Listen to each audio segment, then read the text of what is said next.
Yeah, I hadn't been to Disney World in 35 years since I was in college, I think, for 1 or 2 days. And that's back when drugs were mandatory, so I don't remember much of Disney anyway. So I really enjoyed just seeing, I'd read about the quality and the experience, and just seeing the kids enjoy it and everybody else, that was great.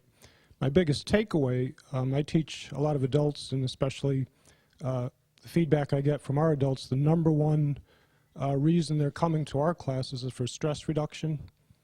And so I realized the emphasis on keeping the work out of sight and just making it all the magical experience made me think, when I go back to my school, I want to make sure all the stress is out of sight, because everybody's coming from their stressful jobs. I want my school to just be like a show of relaxation, exercise, good things for themselves. So keeping that distinction, I thought that was a great lesson. Perfect, perfect. And to give you a little bit of Eric's background, since these guys tend to be a little shy, is he has the most impressive school I've ever seen. Sits on 10 acres? 12. How many? 12. 12 acres. Sits on 12 acres, I mean, up to having an archery range outside. But his school is literally a Chinese cultural center campus. Doing this last year about 750, be well over $1 million this year, looking to add about 300,000 to the gross this year. Phenomenal, with a primary focus on adult soft style and Tai Chi. But you have kids and you have younger adults doing more hard style Kung Fu and Kempo as well. But a very impressive, probably the most impressive martial arts school in the United States from a standpoint of just an impressive exterior, interior campus. And there's a few that I've seen that are impressive, including Tiger Showman's in Manhattan for that kind of setting. But I think he has probably the most unique school in the United States. So. I hadn't been to Disney World in 40 years and was incredibly impressed with all that they've put up, and still it maintains the smooth, clean look. Their 4 overarching goals of safety and courtesy, show, and efficiency are built into just everything. But it doesn't really show. For example, when they pick up a piece of trash, everybody that works there scoop down and pick it up, and there's just no trash anywhere. And it isn't. I thought, where are the cleaning crews? You're supposed to see cleaning crews all the time. It just doesn't show. The training that went behind that was the thing that I just felt like, that's what I want to really listen to. Because they spent, I think, 8 hours just on traditions and really fitting in with Walt Disney's view of what this could and should be, and how true they are to that and dedicated they are to that. But it didn't happen just by accident. So it was very impressive. Like, for example, safety being number one. If something goes wrong, all these people will pop out from nowhere to take care of it, and they're all security, but they're not nasty about it. They're really very friendly, very helpful, but they take care of it right away. Yeah, good. And Carol, you didn't introduce yourself either. So Carol's in Washington, D.C. She has 2 schools, interestingly enough. One's a very traditional martial arts school. And the other is a Krav Maga school that happens to be in like the most expensive real estate in Washington, D.C., in the train station in Chinatown. It's doing about $750,000 a year right now, with a mission to that be well over $1 million, and probably I think it should be a $2 million location. So she's got that location and about a $250,000 a year traditional school as well. So I have a third school too, and it's a full force adrenaline state padded assailant program. Oh yes, yes. For women. For everybody. Oh, okay. Adults and teens. Didn't you used to have a name for that? That was women's something or other. It's DC Impact Self-Defense. Oh, okay. Okay. I'm confused as always. And Dave? Well, let's have everybody continue to introduce themselves. So I don't have to do all that. Plus, we're not getting me on video. We're just getting you guys. So but you say it so much better than we do. Yeah. I'm Dave Moss. I'm from Ashburn, Virginia. I own Action Martial Arts. I ran Charlie League Karate for 15 million years. I don't know. But the thing I liked the best was, and I've heard you say this about Mile High, is that you never see the employees or the cast members out of that perfect, image that we're supposed to have of them. And when we go back to school, I tell my guys all the time, you're their superheroes, so don't let them see you wearing that whatever pot thing on your shirt, and, that kind of thing. So that really hit what you said about, the school. So. And Mike Vaca behind you there. Hi, my name- You still didn't say anything about your school. My school? Yeah. So, you're running a school in Northern Virginia. You're what, about 450 this year revenue, looking to double, and he was the team leader and the teacher for the #1 team in the NASCA circuit for how many years? How many years were you guys like #1 or 2? Well, the team with me competing with them was 3 years in a row, and then I think we're #1 for like another 2 years. Yeah. So Yeah, 5 I years. mean, stopped doing it myself. and really it was like #1 with no real competition. I mean, it was kind of you guys and everybody else. So go ahead. There's some competition My name is now. Mike Vaca. Yeah. I operate 2 schools currently in Philadelphia. We're in the process of opening a 3rd. And, one of the things that I noticed on the Disney tour was how well they stick to the systems that they have implemented and how practical they are, from the way they store and lay out the parade floats to the way that the staff is trained and how they handle, each situation, from customer interaction to cleanliness of the park. And the fact that they're able to create a system and keep it followed by such a large staff and employees, that everybody's on board with the same goal in mind, whether it's in a martial arts school with 3 or 4 staff members or in the Magic Kingdom with 5,000.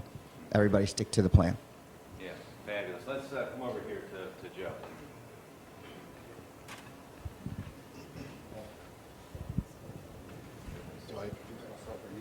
Go, you guys introduce yourselves. They beat all over. You do a better job. Mike, you didn't say anything, how many students you have and all that stuff. We'll come back to you. I'm Joe Barucki from just north of Baltimore in town. My first original school is in Hampstead, Maryland, which is a very small farming community. And I just opened another location in Westminster, which is about 12 minutes from there. I'm looking to gross probably $500,000 this year. Already have over 100 students in my new location that opened up in September. And have I said enough about myself so I can move on? The main thing that I got out of the tour at Disney was the whole show aspect, that it's, I think Carol touched on it, that when somebody goes to Disney, they're there to escape, especially the children, right? It's fantasy land truly to them. And, I started thinking about what we do, and a lot of people get into martial arts for the whole fantasy aspect of it also. They see movies and they want to be, I want to be that guy, right? And, if they walk into a school and it's filthy and there's, stuff all over the place, that kills that fantasy really fast. So one thing I've done in my school for years is make sure that the back, behind the scenes is exactly that, behind the scenes, and that's something I saw at Disney, obviously. I didn't take it from Disney. I actually felt very happy that I've been doing that for a long time. And, I've heard of people quitting schools because, the bathrooms were dirty, right? And had nothing to do with what's going on the floor. So, you go to the bathroom at Disney, it's impeccably clean. And you think about how many people go through there, it's amazing.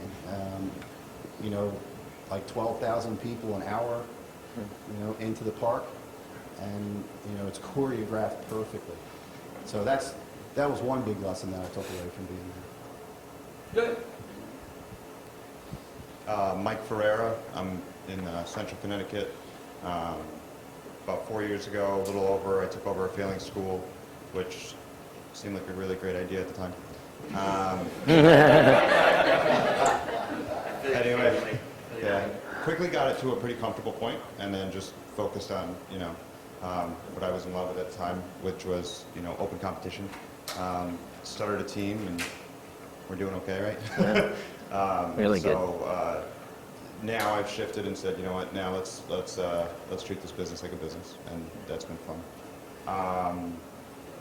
As far as Disney goes, I'm just blown away by something that actually Toby had mentioned. It's kind of similar to Steve Wynn's story, that nobody's allowed to allow a bad experience anywhere. So just every child is, greeted, and everybody's smiling and ensuring that every, 5, 12, 20 feet somebody's waving, and it's just everywhere you go. And, to have that mindset across the staff, that you're on stage all the time and seeing it happen, is unbelievable. And tying that back into what we do, and implementing that kind of mindset and that culture in your studio. I want to see every child walking off the floor, and you see a frown or kind of this. People are running over to them, getting down on their level, and making sure that that day, that minute, that whatever was a great experience for them. And also the little things like phones that are hidden. All the things you have to have. Buildings exist, right? But they paint them go away green. Phones, you need them, but they're all hidden in specific locations. First aid is green and it's hidden by a tree rather than a big red thing, so things like that. Good. Hi, my name is John Metcalf. I run a school that does historically about $500,000 in northern Connecticut, right on the Mass border there. And what I'm really good at is taking academic or philosophical concepts and wrapping them into a physical lesson package, so it's adrenalized. And my takeaway from Disney was I kind of had some idea, okay, well, they've got a great culture, and people are always smiling, because I had just been here a few months ago with my kids and had that direct experience. But the thing that kind of shocked me and frankly irritated me was how quick their staff training process was, because they have this amazingly strong culture, which is so important, and it gets done in like a few days. And and I'm sure there's repeated and reinforcement and so forth, but the staff training process to go from not employed to employed at Disney is, what I expected was to be a few months, was a few days. And they get everybody to the level they get at least, to the walking speed really quickly. And for me that was kind of frustrating, because I know for myself, to get my staff members to be inculcated with the culture takes a lot longer. So it's sort of like I want to be that good at creating culture in my school quickly and get my student to go from, well, I don't know about this karate thing, to black belt is my goal and my dream, and I aspire to having respect, discipline, self-control, and that confidence and that focus, like in 3 days, not in 3 months. Hi, I'm Mike Pace. I'm the senior guy in the group. Not in time, but in age. And it seems like, it's crazy as you get older. You look around and you go into rooms, and it's like, all of a sudden you realize, I'm the oldest guy here. Inside, Wayne. You're our inspiration. I remember Wayne Dyer saying one time in one of his CDs or books or something, saying that, there's a part of you inside that never gets old, and it really, I jump right over the table, but of course I know I can't, right? I've been training in martial arts since 1967, so in June it'll be my 45th year, and I've been full-time, I guess, for about 18 years or so, full-time running the school. And, we've had our times when we were really, really cranking, and we've had other times. But as Master Oliver says, I'm the only inner circle semi-retired person in the group. So we're doing a little over 300,000.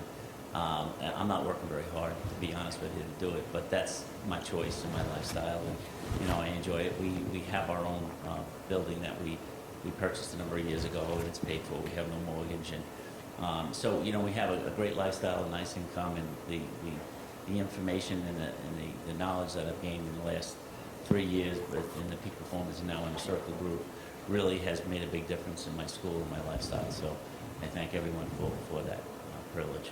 Don't undersell yourself too quickly. What kind of percentage of net are you running? About 60% of net goes, bottom line. Yeah, and that includes fishing with the grandkids pretty much every day. Right? Yeah. Yeah. So from a lifestyle business perspective, 60% to the bottom line, working consistently, 4 days a week. Wow. Yeah, pretty much. Yeah. Yeah. So that's not a bad deal either, right? No, So, right. it's my choice, you know, Yeah, yeah, absolutely. yeah. That's great. That's a great You know, idea. my biggest takeaway, I think, from the Disney trip was, and it's something we've actually talked about at some of our meetings, but, you know, that everything counts. They take really everything into consideration, and I kind of reflect back on my school, and I think one of the things I'm going to do when I go back is I'm going to, like, really try to look at everything with fresh eyes. You know, look at all the carpets, look at all the signage, look at, you know, the traffic flow. You know, take a look. I just replaced I just happened to replace one of my bathrooms, all the fixtures and everything, and now I'm going to go back and do the other. And I think I'm going to change some of my carpets and different things. But, you know, everything counts. People's impression of you and your school and your first impression, their first impression really, really counts. And Disney does that, you know, superbly. They even control the smell in areas, you know, with different things. It's like, yeah, it's just really incredible. They think of everything. You know, when you go from Fantasyland into Adventureland, I guess it is,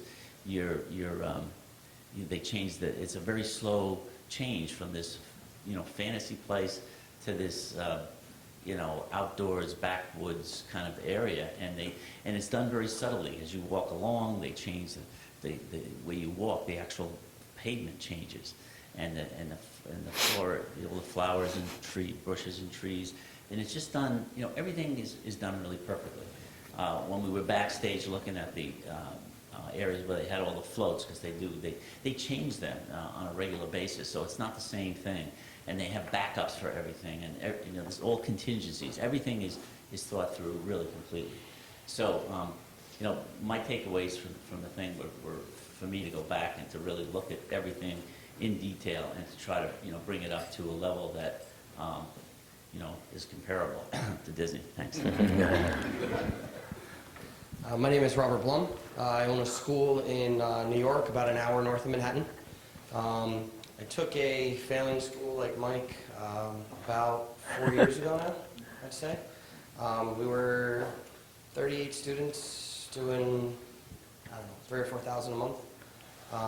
Active count as of this morning was 265. Doing close to 45 to 50 a month these days. You know, I'm the opposite of Mike. Mike, you know, has gotten to that point where he just wants to relax. I think I work about 30 hours a day. Robert is the only guy that, you know,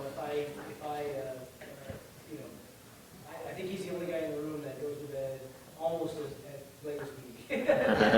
So I think at 3 o'clock in the morning on Facebook, he's there. I was going to say 2 to 3 a.m. easy, no doubt. You know, I can remember my first peak performers meeting. We talk about this all the time. When I came down and they went through all the stuff, I see the statistics stuff on the desk, and I'm sure you guys have gone through your upgrade program plans too. You're going through all that, Toby. You went home with a 72-point checklist.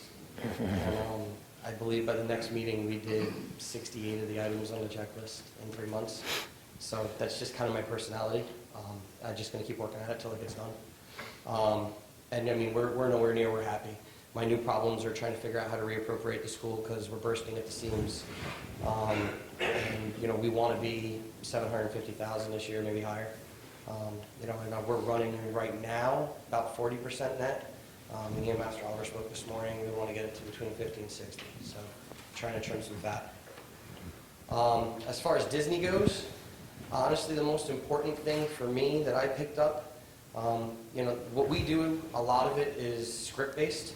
The phone service, you know, your closes with, you know, agreements and your closes on upgrades. I mean, at some point you internalize them and they become second nature, but in the beginning it's all script. The tour guide for me was the most impressive part of the whole thing.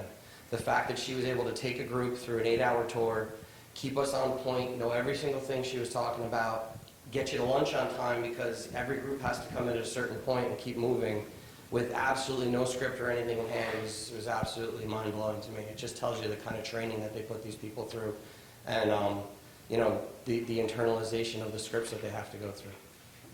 Yeah, that is. And Last April, we were at 108 active, doing 21,000. January for me, this past January was 42 enrollments, 48,000, I believe it was. And Christmas time, obviously we do a big pro shop. Christmas time was over 70.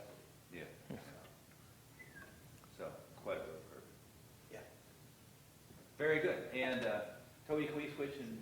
You're all set. Okay. Oh, good, good. So, you want your boots or something? No, okay. Yeah. No, you're standing you up. don't, you don't have to. I The only person sitting down. I sent everybody a little checklist of things that I recommended they do while they were here. Okay. And one of them was go to the casting center and apply for a job. Right? Yeah, I did. And the casting center, by the way, is you take a left out of the hotel, and it's about midway down downtown Disney on the other side of the street. So Yeah. there's casting center in the corporate offices. Where there's Or just past another- that. They're just past that, the Team Disney building. Right. So it's just what, about half a mile on the left here. But what were some of the other assignments you guys remember on the little handout? I went last night to the Bippity Boppity Boutique. Yeah. Crazy. Yeah. Tell them about that. $50 to have your hair done. Yeah. Yeah, and you don't leave there with just your hair done. Yeah. I think it was $50 for your hair, 60 for your hair, and like a sword if you're a boy or a wand if you're a girl. And then the ultimate package, like the whole outfit, the pictures, and all the other stuff is like $190. Yeah. And you're in and out in 15 minutes. Done. And by the way, And there's a line. when you're saying your hair done, you mean they comb your hair and they put pixie dust in it? Yeah, exactly. It's not like comb color. And for the Yeah. boys, I mean, all they do for the boys, because it's the pirate theme, Yeah. they slap some hair gel in there with some colored glitter, and you're good to go. Yeah. You talked once about the hair salon thing at the castle. Castle was, when I was in charge of the castle, it was the year we had some hurricanes. And apparently, they'd been dressing the castle up for years, doing things, attaching lights to it for Christmas. And the 25th anniversary, right when I started, they had turned it into a big pink birthday cake, which made a lot of the Imagineers crazy because it looked awful. And just to us, it looked awful. Because they covered the castle up. You don't do that. Well, in all these years of attaching things to it and having no access to the roof lines, it had a lot of holes in it. And some hurricanes came through, and it started leaking. And there's a restaurant inside called Cinderella's Royal Table, and there's a kitchen in there, and we're obligated to meet all the same safety standards any other restaurant in the state of Florida is, and it was leaking inside the kitchen, so they were going to shut that down. And of course, me and the director of engineering services were crawling through the castle for hours on end until we found where the leaks were coming from, and that's when we started finding, oh, the leaks are coming from everywhere. So they managed to create some capture techniques. They call them drips, and they put them over the leaks inside the kitchen and catch them and run them off into a hose into a drain. And so the occupation safety and health guy said, okay, that's adequate as long as you think you've got them all captured. You can't have water from the building leaking into the food. And the Bippity Boppity Boutique is right across the hallway from the restaurant, right, or from the Royal Table, the entrance to the Royal Table. And every morning when we used to show up at 6 o'clock in the morning, walk all of our jobs in the park, and then get the main street cleared for what I would call the Parade of Princesses, because at 7:45 they let all these little girls in and all their parents who are all staying at a hotel, and they walk straight up Main Street to the castle, and they've got an appointment at the boutique, they got an appointment at the Cinderella's Royal Table, and then they leave, by 9 o'clock in the morning. They've dropped between, flights. There's, say, 4 people in the family flying in, staying at one of the nice resorts, tickets for all 4 of them, reservations. They probably dropped $3,000 or $4,000 just so that little girl can go get dressed up like a princess. The $190, that's insignificant compared to what they paid to get to the boutique inside the castle. And but Disney does it to the extreme. Up above the restaurant is a suite. You guys have heard about the Cinderella suite? That very few people ever get to go in, and it's not very big, by the way. I mean, there'd be a lot of people that wouldn't stay in it. They would stay at the suite, the Grand Floridian, right? It's much bigger. It's a teeny little thing. When they built that, I was on one of the team members that was working with them. They spent $700 a square inch building that suite. A square inch? A square inch. A square inch. There, when you walk into the foyer, which is very small, I mean, it would fit right in a circle right inside of here, and you look down, and there's individual little tiles, and about every other one has gold foil in the back of it. It's real gold foil. All the windows on Main Street, you see the names up there and all the gold, it's all real gold foil. They actually weigh the foil when it goes out, and they come back, make sure the person who put it on doesn't save the gold foil. So, yeah, they kind of go to the extreme because, and like you were saying about bathrooms, the people who can afford that kind of thing, their bathrooms at home are spick and span. They have maids and stuff like that. And so every bathroom they go into, there's one bathroom called the veranda bathroom, which is in a breezeway between Frontierland and Adventureland. And it's very large. It's got like maybe 20 women's stalls and 20 men's. It cost $1 million to rehab that bathroom. But it was important that that bathroom, some of the tiles imported from Italy. I mean, it's crazy what they do. They just want you to walk in the bathroom and go, wow, in a bathroom. But like you said, that could be, you know, if they walk in the bathroom and they go, ugh, they might not come back. Yeah. So it's not, I mean, we spend a lot of money on attractions. My job is roller coasters. We spend a lot of money on roller coasters, a lot of money on roller coasters. Just maintain them, making them perfect, keeping them pretty. But that last 2 minutes. Carol said the roller coaster nearly split her in half yesterday. Which one? She wanted to lodge a complaint with the engineer in charge. Space Mountain? Yeah. Oh, wow, that's a slow one. Go and rock and roller coaster and see how you do. No. Tell me about what happened. Oh. It caught my foot in the gate, and my other foot was caught in the thing. They start going. The station gate? The train started going. And you were standing up? Myself, and I'm getting worse and worse. I pushed up as far as I could on my left side, got that foot out of the gate, but I tore my thigh. So your foot was in the station gates, the actual gates open and close? And you weren't seated, they moved, the vehicle moved? I was seated, but the foot was caught, and they started moving the train. Wow. Well, to his point, we have probably a 300% turnover in operations cast every year. And it literally is get them out there as fast as possible. But don't give them too much to do. They train them on small amounts, and they increase their training as they go. But boy, we haven't. I work for a group called Worldwide Standards and Auditing. Get that? So it's a new person every 4 months. Oh yeah, it's crazy. So what are the numbers on that? 300% turnover on operations cast. There's 5,000 employees in the Magic Kingdom. How many of those are operations? Probably half. But operations counts merchandise and food and beverage. So attraction cast probably 1,000. Okay, so well either way, so 2,500, 300% a year. Mm-hmm. Do you know how many new hires a day or a week? I don't know that number, but I do know we have a thing called the college program, where a lot of you see some younger people run rides. They're probably just there for a short period of time. They're only hired for short periods of time. Mm-hmm. So they won't even make it a year, and they're not planned to even make it a year. They're usually sometimes there for one semester and out.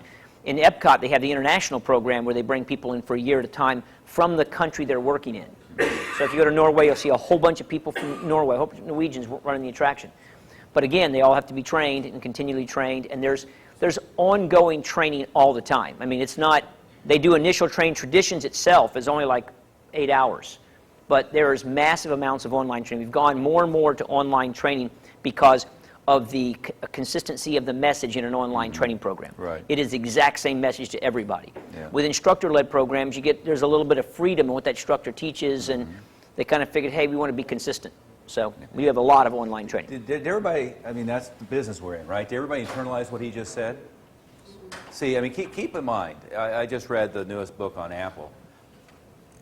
A company like Apple and Disney looks very creative to the outside.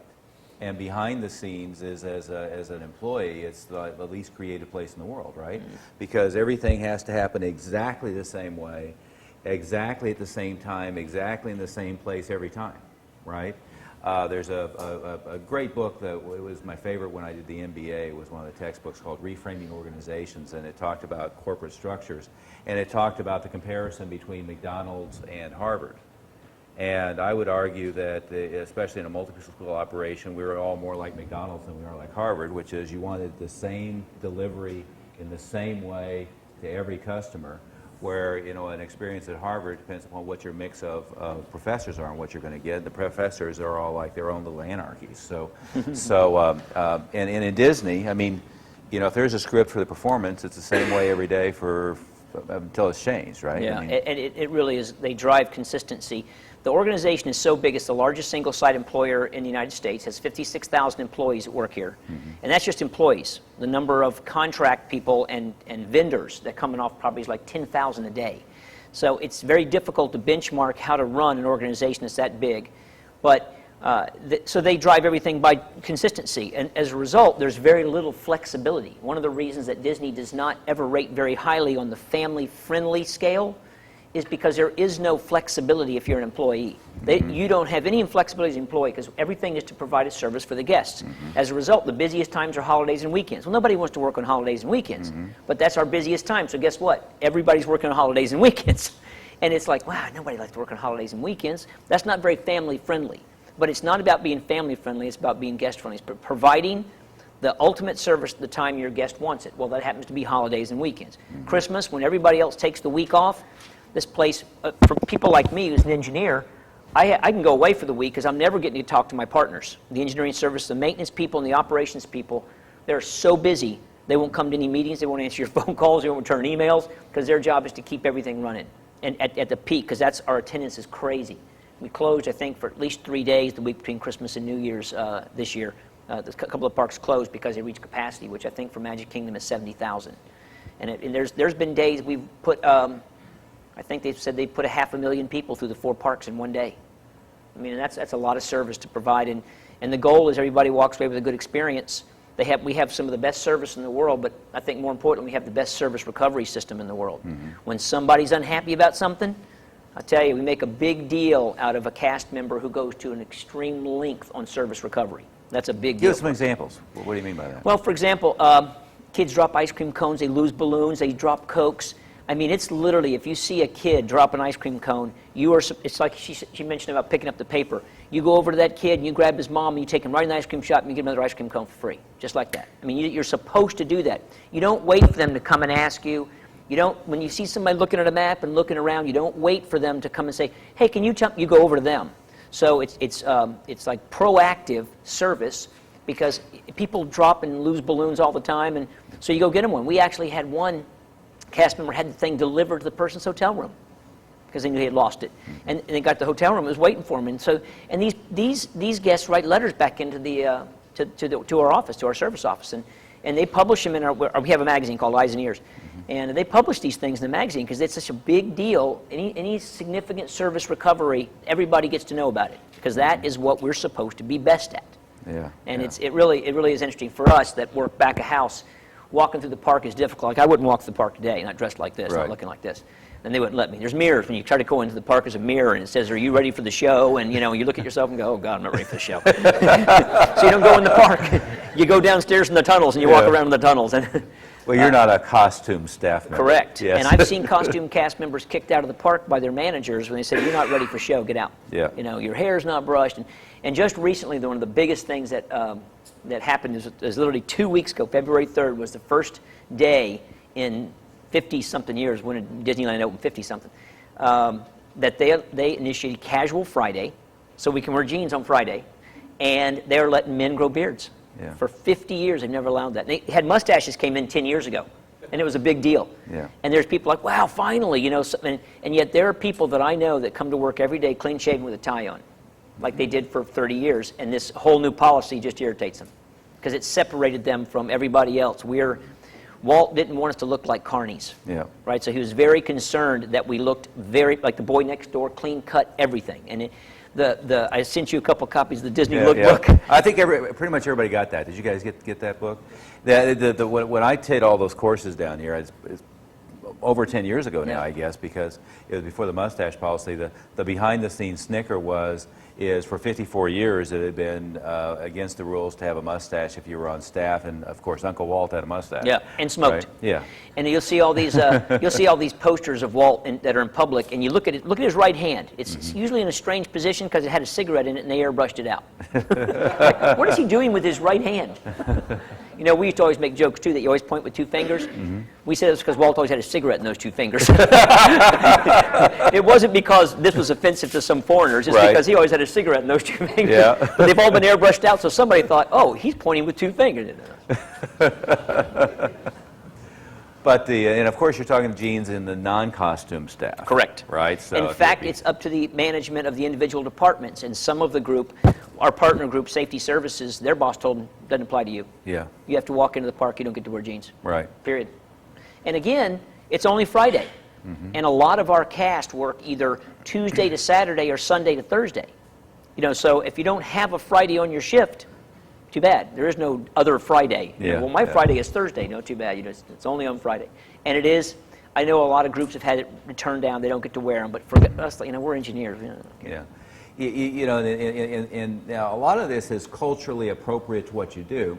And of course, keep in mind what Disney's is a theater culture, and the language. If you look at the language, it's on stage, off stage. And one of the interesting things when I did the backstage tour is how like crappy backstage was, right? So if you go to like a Broadway theater or somewhere and you go backstage into the cast area, if you've ever done that, what does it look like? Yeah, it's old McDonald's bags and cigarette butts and so forth. Well, backstage at Disney, just like that, I walked backstage out of Pleasure Island, and there was an old rusted table with 3 unmatching chairs and a pot of cigarette butts that went like that, because part of the logic of making backstage crappy is help people remind when they're going on stage, right? The whole mirror and are you ready to go on stage is to remind you that you're on stage. And somebody made the comment a minute ago, but you know, if you have your head instructor and they walk in with a Budweiser t-shirt and torn jeans in the front door, they're walking on stage, and you know, their excuse will be, oh, I'm just going to go directly and change in my uniform. No. That's kind of like, you know, you're in a Broadway show and you came across stage, you know, out of character, and then went and got your costume on and came back in character. You ruined the illusion, right? So you've got to be aware. One of Starbucks is really good at most of this stuff. One of the things I've noticed is a lot of times the Starbucks employee will be out like by the drive-thru smoking. So one of the things that they don't have a very good control over is that thing. You know, if it were me, there'd be hell to pay if the guy standing out there in a Starbucks uniform at the drive-thru with a cigarette in his hand, right? So you've got to be aware of what the right culture is for you. Starbucks, by the way, also has the same no visible tattoos policy. And occasionally you see the guy with like the like tennis band or something like that. That's because he's got like a 9 Inch Nails tattoo or something. So he's trying to cover it up. Yeah. But talk about some of the extremes that Disney goes to maintain the perfection. One of the things that amazed me was sizing the vacuum cleaners for the grass and talk about some of that stuff. Well, it's important that you create that illusion of things are. And for a year and a half, I worked for the Magic Kingdom Facility Asset Management team, and my job was facades, the fake facade of these buildings, because the buildings are themed to a particular era. And Liberty Square was particularly difficult because it's 1850s-ish. So you have Hall of Presidents, and across the street is a building called the Christmas Shop. If you guys have ever seen the Christmas Shop, what's unique about it is 360 degrees. You can walk all the way around it, so the facade goes all the way around it. I spent way too much, $1.2 million just replacing the facade. Not the building, not anything inside, just what it looked like outside. The problem with that is that we're in Florida, we have serious rainstorms and hurricanes, so it has to be properly built to keep water out. But back in 1853, this is what the art director kept telling me, giving me the whole story, they didn't do that. They didn't have copper flashing between the shingles and the siding. But we have to do that. So how do we manage to take modern architectural techniques that will keep the building dry and still make it look like they built it in 1853? So it's literally a historical, what do they call it? A historical renovation more than it is just building maintenance. And the money we spent to make it look old but yet make sure it's new is probably $500,000. I mean, they will put up synthetic shingles that last 50 years and spend $10,000 painting them to make them look like old wooden shingles. You know, I mean, we have taken stainless steel railing to go into Animal Kingdom in Africa, so there is no stainless.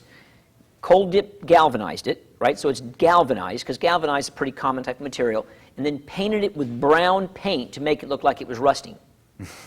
And it's underneath it stainless steel. I mean, it cost a fortune for we could just put a mile of steel out there and let it rust, and it'd been perfect. So one of Disney's 4 principles is efficiency. Yeah, it's the last one. It's after show. It's after show and after courtesy and after safety. Safety first. As a business owner, you want to know that that's Yep. not happening. Yep.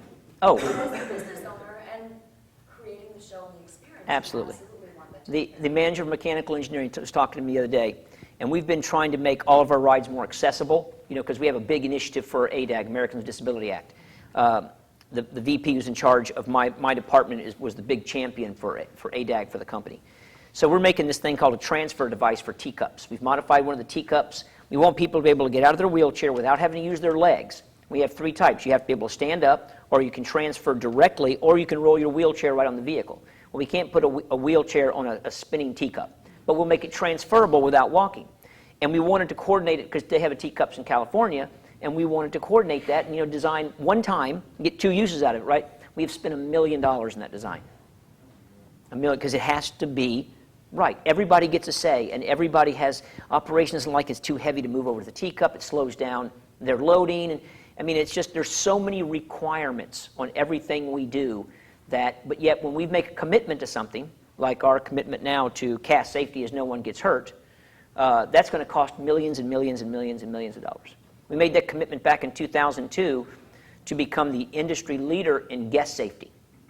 And that group, when we formed that group, we did an assessment of Walt Disney World. Me and a couple of the guys walked Walt Disney World, every attraction, what they call registered attraction, and made an assessment of what the things need to change. And then we had a couple of guys help us with estimating, and it was like $300 million. And they just weren't going to spend that. But we just took them one at a time and just said, okay, what needs to be done on Splash Mountain? What needs to be done on Big Thunder Mountain? Just go through the parks and fix it to where guests don't get hurt. Right now, we are, and in the 10-something years we've been doing it, we are half what the industry standard is for guest injuries, guest reportable injuries. We are half of that. So we've gone from being worse than the average to half of the average. We're now the industry leaders in guest safety. Except for Carol. Yeah, Well, something, but what will you do now about that? Me? Yes. What I would actually do is I work for a group called Worldwide Standards in Auditing. I've changed departments over the years. And we have a group of people that do nothing but auditing. That's all they do is audit. And we have a large group of people, operations and maintenance. And their job is to randomly go out and audit operations and maintenance to make sure the maintenance we're doing and the operations cast is doing exactly. The OG for Space Mountain is 250 pages. The operational guidelines for Space Mountain is 250 pages. There's a lot to memorize. And you don't really memorize it, you learn your position. So if I am at load and I am the one dispatching, there is a specific, you can only engineer safety so much, and we have engineered a process called operator managed motion, where the cast member, before they initiate motion, has to be looking at the vehicle. They can't be looking down at the control panel. They can't be looking in the queue. They got to be looking at the vehicle, and everybody should be seated safely. And they would not push that button unless everybody's seated safely. So somebody was not looking where they should have been looking. And that'd be an audit finding. And we find it all the time. We go out and audit because our turnover is so high. You get cast members that are not paying attention. For example, it was a joke for a long time. When Pleasure Island was open, Thursday night was cast discount night. So all the young cast members go out and party Thursday night, all night long. Friday morning was the highest incident of tram wrecks throughout the entire week. They'd all show up at 7 o'clock and drive those trams into the, from the parking lot. They'd run into bollards and all that. They're all hungover, So, So don't get on the tram on Friday morning. Stay off the tram. So, you can measure things like that. And there are cast members who get rushed sometimes into position, to his point. I mean, we're staffed down. We will always have the necessary staff to run the attraction. And it's difficult. It's difficult to keep that amount of staff. And if somebody gets moved into a position they're not comfortable with, they're not quite familiar with, that's when they kind of miss all the steps along the process to dispatch a vehicle. You can't engineer it safe. You still it has to be the operators that are our primary safety tool. It's up to them to operate the ride safely. And that one didn't. She should have been seated with that lap bar down, and visually that operator should have known she was safe and then hit that button. And then another operator who's looking from the other direction sees that everybody's seated as well and pushes their button. It has to be 2 people agree, and they have to agree within 8 seconds of each other. I mean, we're very, very detailed in how these machines move, because they're big machines. And there's no way a vehicle should have moved with her in that position. No way. So I'll go back and talk to my manager of operations auditor, Mike Westmoreland, and tell him, hey, you got to go look at Space Mountain. What's going on out there? But it's so hard, because any given day, it could be the cream of the crop. It could be the best operators that we have and working at Space Mountain for 20 years. Just love it. That's all they do. Or it could be a brand new person. Sometimes you'll see them with the name tag on. You'll see a little red ribbon below it, earning my ears. They're new, and they're trained enough to get a uniform and go out. But they'll be working with a cast member for weeks before they get that little ribbon taken off, and they can actually do it by themselves. But apparently that one slipped up. Well, and you've alluded to it a couple times, but in general terms, if you had, let's say, maybe 50,000 people that are turning over an average of 3 times a year, So you've got 150,000 people you're hiring a year.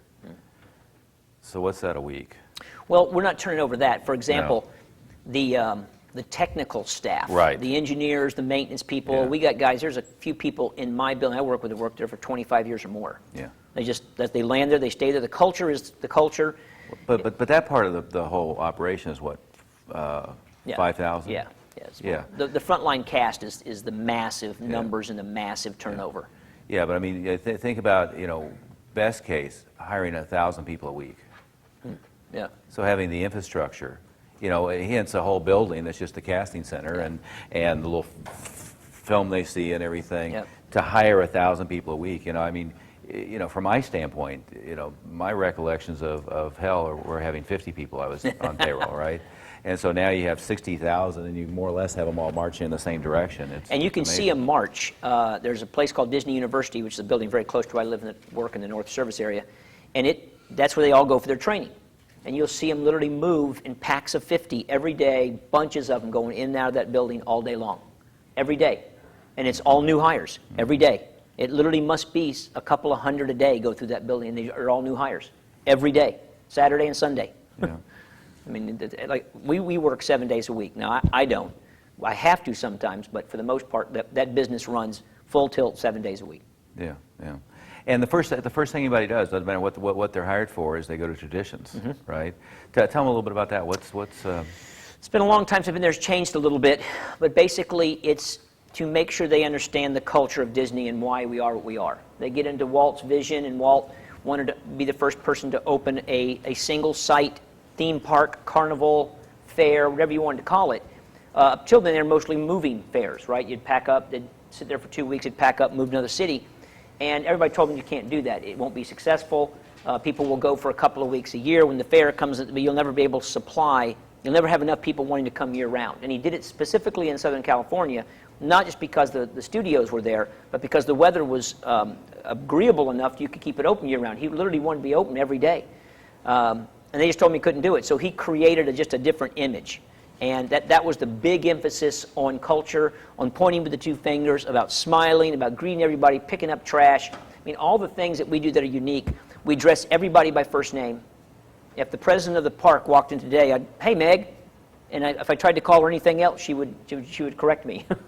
She wouldn't let me call her by her last name or Miss or whatever. So we call everybody by first name. That's that culture of approachability. The guests call us by our first name because we have a name tag on. We dress each other the same way because we're supposed to be. So that's part of that culture. It's that's the very difficult one for the martial arts community. Right. Yeah. It's the contrast. Yeah. So I get guys call me all the time. They go, so this is Master Shihan, blah blah blah blah. I go, so what's your first name? Oh, it's Master William. Blah, blah, blah. Okay, Bill, let's talk. Yeah. I'm sorry, buddy. I'm going straight to your first name. If your mama gave you that name, we're gonna call you by that. It's tough for this group to do that. Oh, sure. But at the same time, Well, and culturally not necessarily appropriate. No, right? exactly. So I mean, and again, I mean, at West Point it would be Cadet Williams. Or, yeah, you'd be yeah. you wouldn't last very long. Yeah. But yeah, and for your students, that would be inappropriate. But that's part of the culture, and it was a big deal. Most people coming to work for us have never been able to call their boss by their first name, so it's tough. They constantly, Mr. Relic, they'd be talking to my boss. It's like, stop doing that. A story in Steve Jobs' bio, which I thought was instructive, was when the Apple gang was going to go meet with AT&T, right? So they're going to go meet with the AT&T CEO and board and one thing or another, and one of the minions who was setting up the appointment said, and you guys might want to wear a suit, right? Now think about it for a second. It's all about what's culturally appropriate, right? And Jobs, if you look at like the old pictures, he was in like a bow tie or a suit, one thing or another, and there's a point at which every time you saw him in public, he was in jeans and that black mock turtleneck. But you can go through historically and look at it, and it was around the time they launched the iPod. And it was a conscious decision, because keep in mind what they were positioning against. They were positioning against IBM and HP. And the position is they wanted the public image to be approachable. They wanted the public image to be relaxed. They wanted the public image not to be corporate or techie. So they specifically didn't want to be techie geek, and they specifically didn't want to be corporate. So the Apple look, which was like kind of not clean shaven, everybody's in jeans and New Balance shoes was intentionally chosen because of what their target market was, right? It wasn't just because they had an idea that it would be, you know, it might as well be sloppy about the way we dress. It was, that's the public face we want because of the market we're trying to target and what we're positioning ourselves against. You know, the Walt Disney, and I always thought it was ironic that then Steve Jobs was the biggest shareholder of Disney, right? And there are places where there's quite a corporate culture clash there. But the Walt Disney thing was boy or girl next door.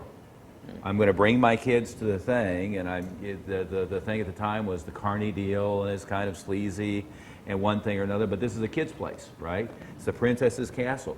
What do you want, the boy or girl next door?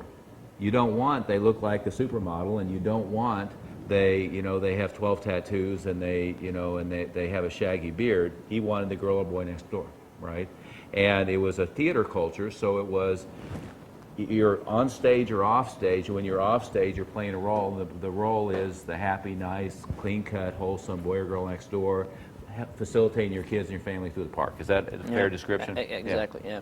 So it's again what's appropriate for your culture, but it's recognizing how deeply ingrained it has to be, right? I mean, it's all the way down to the lowest levels. Think about how incongruent it would be if you had all the characters in the park and the person who was checking you at the gate, the person driving the tram were all in a surly mood, smoking a cigarette and dressed shabby. How incongruent would it be to the experience, right? It would be kind of like you're trying to get through the low-level, poorly paid idiots. And isn't that the experience you have most places, right? Yeah. I mean, even think of a company as well-run as Walmart. Yeah. Walmart has security guys running around the parking lot, and some of them yelling at you about how you're parking for the customer on the way in the deal. I mean, that's incongruent with the service experience they're trying to accomplish. It is.